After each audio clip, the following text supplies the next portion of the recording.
ఏమిటి? ఏదో తేడా కొడుతోందని ఆలోచిస్తున్నారా?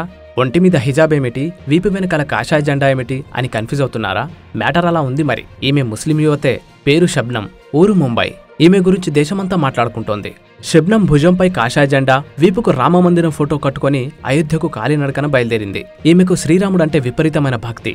అయోధ్యలో త్వరలో ప్రారంభం కాబోతున్న రామాలయానికి వెళ్లి తన ఇష్టదైవాన్ని దర్శించుకోవడానికి ఆమె పాదయాత్ర చేపట్టింది. 1425 కిలోమీటర్ల ప్రయాణాన్ని ప్రారంభించిన షబ్నం రోడ్డు మీద వెళ్తుంటే జనం అవాక్కై చూస్తున్నారు. షబ్నం వెంట హిందువులైన 2 స్నేహితులు రామన్ రాజ్ శర్మ, వినీత్ పాండే కూడా నడుస్తున్నారు.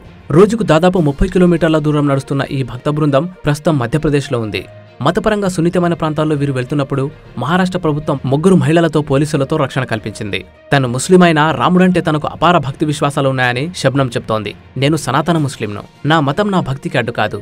నాకు చిన్నప్పటి నుంచి రామాయణం చాలా ఇష్టం. రామాయణం, మహాభారతాలు నా జీవితాన్ని ప్రభావితం చేశాయి. శ్రీరాముడు నా ఆదర్శమూర్తి. అయోధ్యలోని రామ్లాలాను చూడాలన్నది నా చిరకాల కోరిక.